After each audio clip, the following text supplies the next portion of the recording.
It's funny how quickly love can turn into something bitter and ugly. How someone who once swore to love you forever can suddenly act like you're nothing more than an inconvenience. A mistake to be erased. But that's exactly what happened to me. 6 months before the wedding, I was blissfully happy. I had spent years building a life with Ethan. We met in college. The typical story, really. A shared class, stolen glances, and eventually late nights spent laughing under the stars. He was charming and confident in that way that made everyone around him feel smaller. But not me. He made me feel important. Like I was finally enough for someone. Ethan proposed to me in the most romantic way possible. We were on vacation in Santorini, overlooking the sunset, the sound of the ocean in the background, when he got down on one knee and asked me to spend forever with him. I said yes before he even finished the question. That was the happiest moment of my life. Back then I thought we were untouchable. I thought nothing could break us. But I underestimated the power of a mother's influence. Ethan's mother, Vivian, never liked me. From the beginning she was cold. Polite but distant. She'd smile with her lips but not her eyes. I thought it was just the usual tension that happens when someone new comes into the family. But as time went on, I realized it was something deeper. Vivian came from old money. The kind of wealth that breeds superiority. She had this way of looking at me, like I was something sticky at the bottom of her shoe.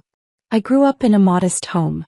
My parents worked hard to give me a decent life, but we never had much. Vivian saw that as a weakness.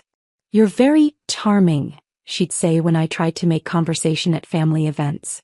"But I'm not sure you're really the kind of woman Ethan needs." I brushed it off, convinced that in time she would come around. That if Ethan loved me, it wouldn't matter what his mother thought. I was so naive. It started with little things. A wedding venue suddenly falling through. The florist backing out last minute. The dress designer refusing to answer my calls. I thought it was all just bad luck. Until I overheard Vivian speaking to a wedding planner on the phone. "No, cancel it," she hissed. "We won't be needing that anymore. My son will be marrying someone more suitable." That's when I knew. She wasn't just hoping the wedding wouldn't happen. She was actively working to sabotage it. I told Ethan, of course. I begged him to talk to her. To stand up for us. He promised he would handle it. But when he came back from that conversation, his face was cold. Detached. "She's just worried about me," he said, rubbing the back of his neck. "She wants what's best." "And you think what's best is not marrying me?" I asked, my voice trembling. He didn't answer. 2 weeks later, he broke off the engagement. We were at his apartment when he told me. I had just finished going through some wedding details when he sat down across from me and took my hand. His eyes were soft, regretful, like he knew he was about to destroy me. "I can't do this," he said softly. I froze. What are you talking about?" "Hi, Mom," he said. "She's right. We're not right for each other."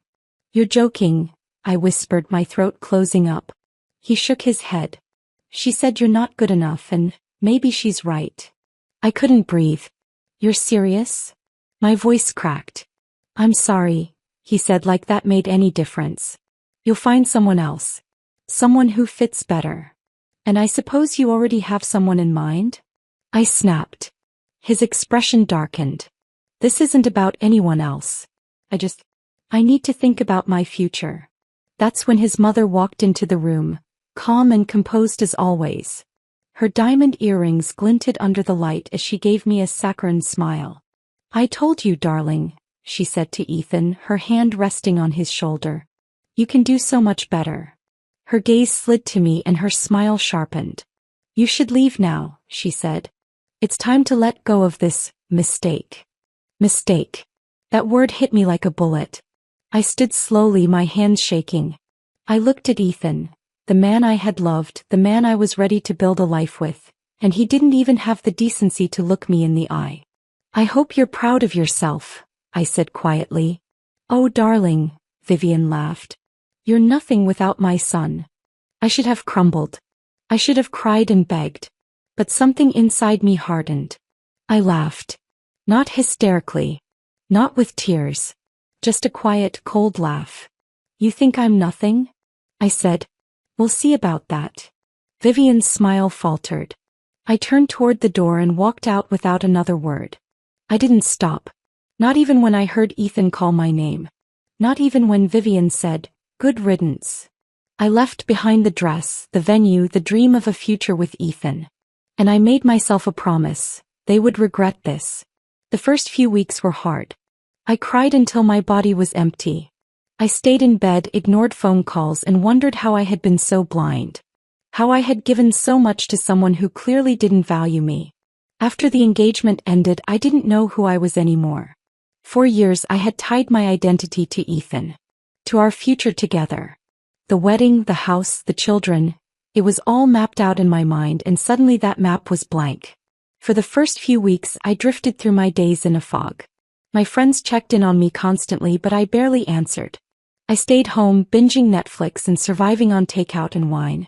I told myself I was grieving the loss of Ethan, but that wasn't it. I was grieving the fact that I had allowed someone else to define my worth. Vivian had won, and I hated myself for letting her. But rock bottom has a funny way of clarifying things. I remember the exact moment I snapped out of it.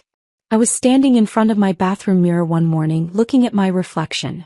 My skin was pale, my eyes dull and swollen from crying. My hair was a tangled mess. I looked weak, small, defeated, and I hated it. "What the hell are you doing?" I whispered to myself. Vivian had already taken Ethan from me. I wasn't going to let her take me too. So I straightened my shoulders, splashed cold water on my face, and told myself that the pity party was over. It was time to take my life back.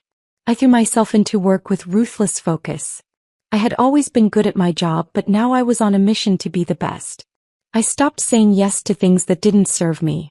I stopped shrinking myself in meetings. I started speaking up, pushing for bigger projects, and staying late to make sure my work was perfect. My boss took notice almost immediately. "Amelia," he said after one particularly successful presentation, "you've really stepped up these past few months. How would you feel about leading the next big client pitch?" I smiled, sharp and confident. I'd be honored. The old Amelia would have hesitated, second-guessed herself, worried about stepping on toes. Not anymore. I worked harder than I ever had before, and it paid off. Within 2 months, I had landed the biggest client of the year, securing a promotion and a hefty raise. Suddenly, I wasn't just Ethan's ex-fiancé. I was Amelia Cole, a rising star in the industry, and everyone knew it. After work, I hit the gym like my life depended on it. I traded comfort food for green smoothies and lean protein. I hired a trainer and started lifting weights. At first, I could barely manage a few reps before my muscles screamed in protest. But I pushed through the pain. Because every time I felt my muscles burn, I thought about Vivian's smug face and Ethan's weak excuses. I imagined their expressions if they saw me now. Stronger, leaner, more powerful. And soon the results started showing. My body tightened, my posture straightened, and my confidence sharpened like a blade. Once I had my professional life and my body in order, it was time to rebuild my social life. I said yes to every invitation. I went to rooftop parties, industry events, and girls' nights out. I laughed more, flirted more, and reconnected with friends I had neglected when I was too wrapped up in Ethan's world. And it didn't take long for men to notice. One night at a charity gala, a handsome investment banker named Julian slid up next to me at the bar. "Amelia Cole," he said, giving me a slow once-over. "Where have you been hiding?" I smiled. "I haven't been hiding. Just upgrading." Julian was charming, confident, and very eager to get to know me better. And while he was attractive, tall, dark-haired, with the kind of money that made Vivian's old money crowd look poor, I wasn't ready to jump into anything serious. But that didn't stop me from enjoying the attention. For the first time in months, I felt powerful. In control. I was done being the girl who waited around for scraps of love and approval. And it was right around that time that Vivian called.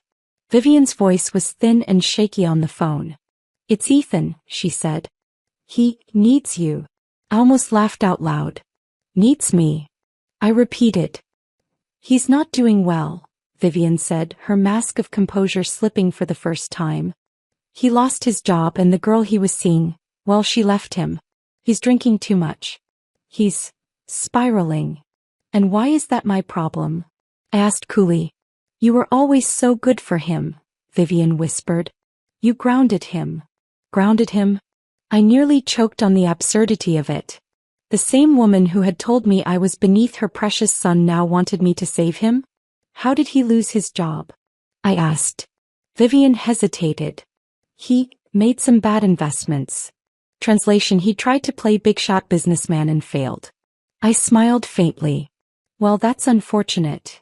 You can help him, Vivian pleaded. Talk to him. He listens to you. I thought about the last time I had seen Ethan. His cold expression as he told me I wasn't good enough for him. How he hadn't even defended me when his mother called me a mistake. And now they wanted me to clean up the mess they had made? I leaned back in my chair and smiled. Sorry, Vivian, I said, my voice dripping with ice. I'm busy. Please, she whispered. No. I ended the call. I hung up the phone and sat there for a long moment, the silence in my apartment pressing in on me. Vivian's desperate voice echoed in my mind, her usually poised demeanor reduced to pitiful begging. It was poetic, really. The same woman who had once sneered at me, called me worthless, and destroyed my engagement was now calling me for help. The irony was almost too delicious. But I wasn't naive anymore. I wasn't the woman who had stood in Ethan's apartment, shaking with heartbreak while his mother's cruel words sliced through me. That version of me had been burned down to ashes. No. I was rebuilding myself into something sharper, colder, and indestructible. A week later I ran into Ethan at a bar downtown. I was with Julian and some friends when I saw him, sitting alone at the far end of the bar. His hair was messy, his clothes rumpled, and he looked like he hadn't slept in days. Julian leaned in. Do you know him? Oh, that's Ethan, I said casually. My ex-fiancé. Ethan's eyes flicked toward me and I saw recognition and shame flash in them. He stood and walked toward me, his jaw tightening. Amelia, he said. I turned and gave him a polite smile. Ethan. Can we talk? Julian put his arm around my waist.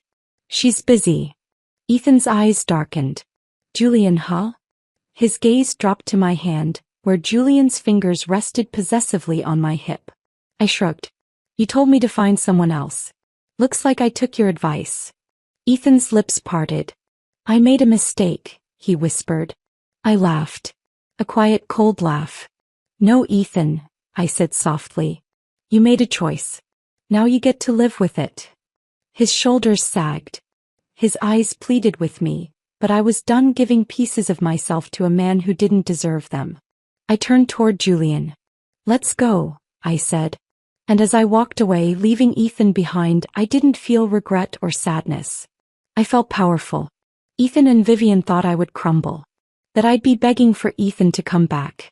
Instead, I rebuilt myself into someone they could never touch. Vivian was right about one thing. I wasn't good enough for Ethan. I was far too good. And I was just getting started. I didn't look back when I walked out of that bar, leaving Ethan standing there with that pathetic look of regret on his face. It wasn't the first time I had seen that expression. But it was the first time it hadn't affected me. A year ago I would have crumbled under the weight of it. I would have analyzed every detail, every word, every flicker of his gaze, wondering what I had done wrong. Wondering how I could fix it. But now I was too busy building a life Ethan would never have been able to keep up with. And it was starting to pay off. The following week my boss called me into his office. You've really been killing it lately, Amelia, he said, his elbows resting on his desk. We've got a major client in Europe who wants us to handle their expansion. We need someone to lead the project. I sat up straighter. And you're considering me? He smiled. Not considering, offering. You've earned it. A year ago I might have hesitated. Worried about the travel, the pressure, the responsibility. But this was the new me. The one who had clawed her way out of rock bottom and was now standing at the top of the mountain. When would I start? I asked.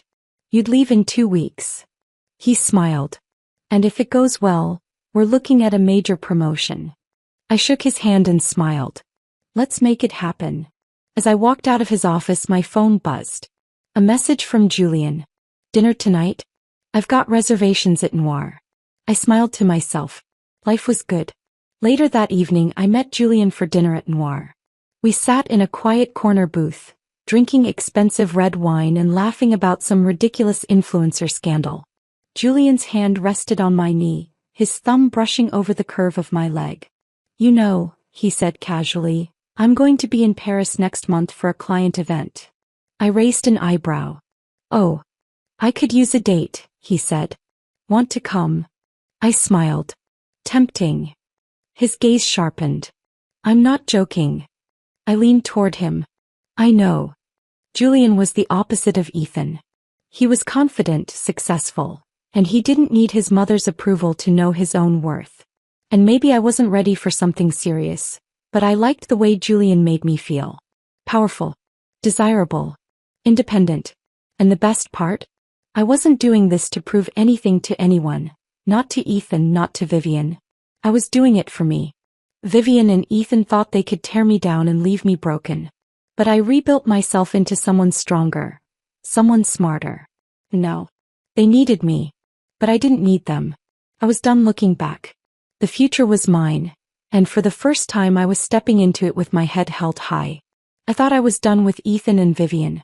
After that final encounter, the desperate phone calls, Vivian's pathetic attempts to draw me back in. They had built their whole identity around the belief that they were better than everyone else. That Ethan was destined for success, and Vivian would mold him into the perfect man, with the perfect wife by his side.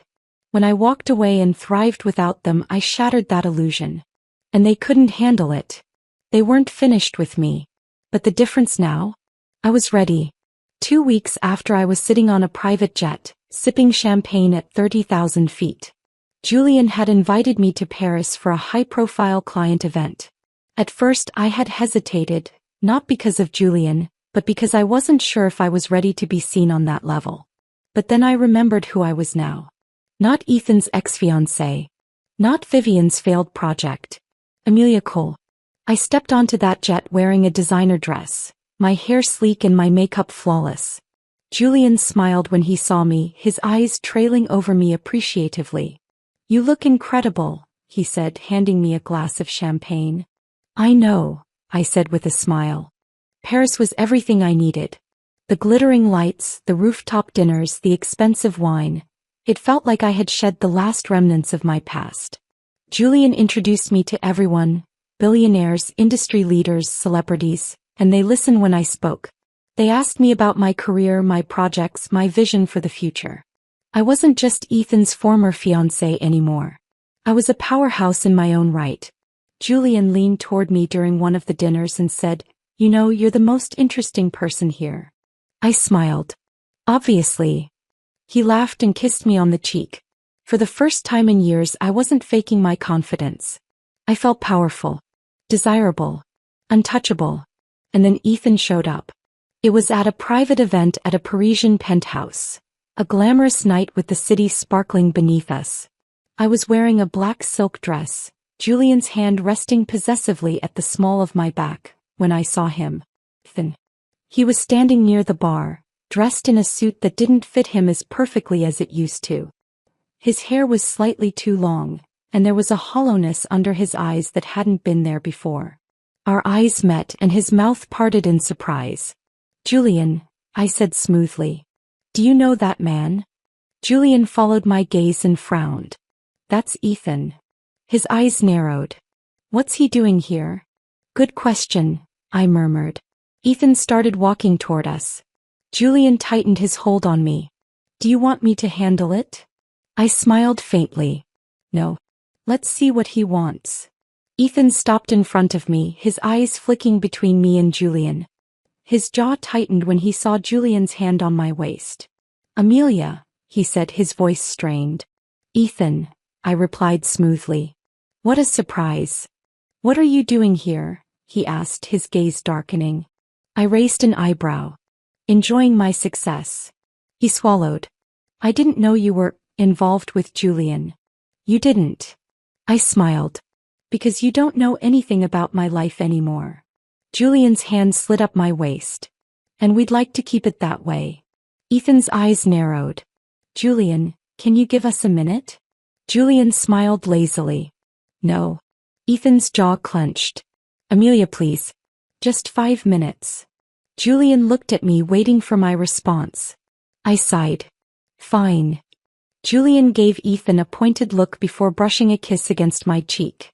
I'll be at the bar. Ethan's eyes followed him, dark with jealousy. Talk fast, I said. I have better things to do. You look incredible, Ethan said. I know. His mouth twitched. You've changed. You can thank yourself for that. I've been trying to reach you, he said. You didn't answer. You think you're entitled to my time? I asked coldly. His face tightened. I made a mistake. You made a choice, I corrected him. You chose her. His eyes darkened. Vivian doesn't control me anymore. Interesting, I said. And yet when it mattered, you let her decide for you. He swallowed hard. I was wrong. I know. I've missed you, he said softly. I smiled faintly. I haven't missed you. He flinched. I love you, he whispered. I laughed softly. You love me. I repeated. Where was that love when your mother was humiliating me? Where was that love when you stood there and watched her destroy me? I was weak, he said. But I'm different now. Good for you, I said. So am I. His gaze softened. We could try again. I laughed. You really think you deserve a second chance? I know I don't, he said. But I want one anyway. I stepped toward him, lowering my voice. You don't get to want me now that I'm successful, I said softly. You don't get to want me now that I've proven you wrong. You're all I think about, he whispered. That sounds like a personal problem, I said coldly. He inhaled sharply. I leaned toward him just close enough for him to catch the scent of my perfume. I don't love you anymore, I said softly. And that's the difference between us. I stepped back and smiled. Goodbye, Ethan. And then I walked away. Julian and I flew back from Paris 2 days later. As the city faded beneath us, Julian's hand slipped into mine. You're thinking about him, Julian said. Not really, I said. Good, he said. Because I don't plan on letting you waste your time. I smiled. Careful, Julian. I don't belong to anyone. I know, he said. That's why I want you. I leaned back and smiled. I wasn't Ethan's anymore. I wasn't anyone's anymore. I was mine. And I was just getting started. It's funny how people who discard you always come back once you've moved on. Vivian and Ethan had underestimated me. They thought I would crumble without them, that I would fade into the background while they thrived. But they were wrong. I hadn't just survived without them, I had flourished. And now that they saw the version of me they never believed could exist, they wanted me back. But the problem with burning bridges is that once they're reduced to ash, you can't walk back across them. I wasn't the woman Ethan left behind anymore. And I wasn't interested in being saved, least of all by the man who destroyed me in the first place.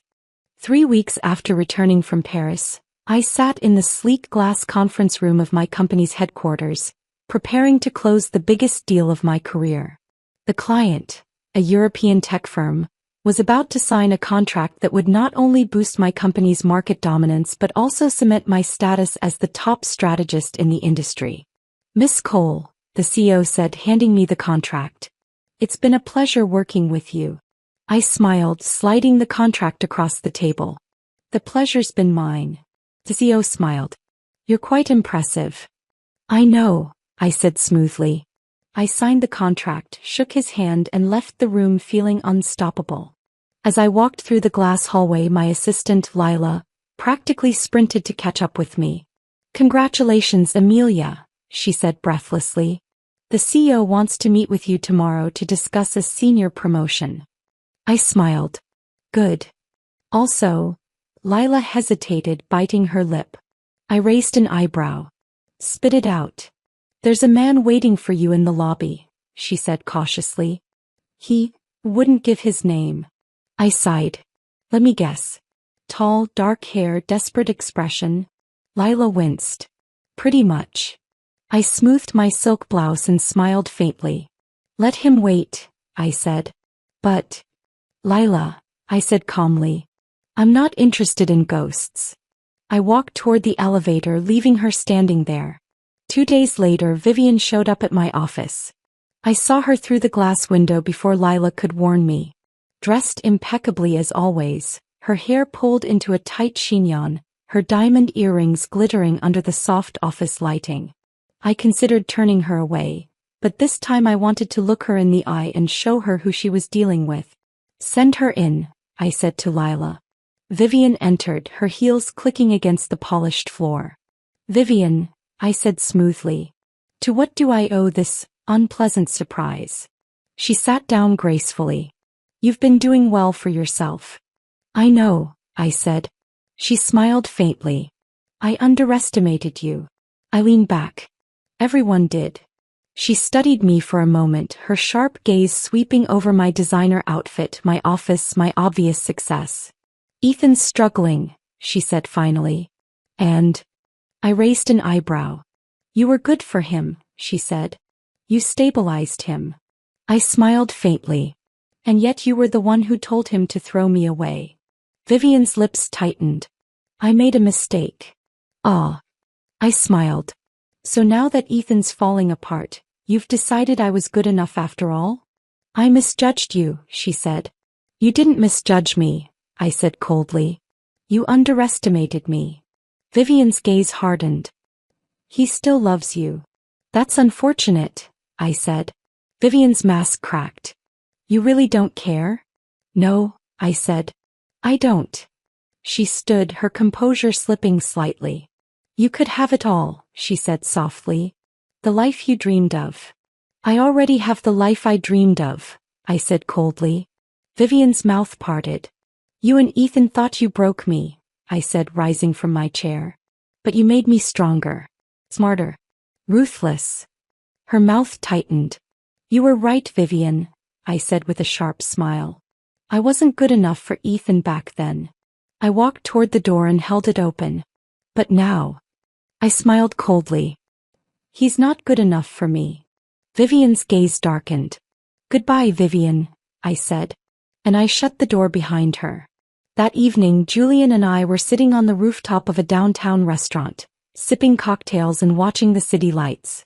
"You seem lighter," Julian said. I smiled. "I think I finally put the past to rest." Julian studied me thoughtfully. "And Ethan?" I shrugged. "That chapter's closed." Julian smiled faintly. "So does that mean you're ready for the next chapter?" I arched an eyebrow. "Are you volunteering?" "Maybe," he said. I smiled.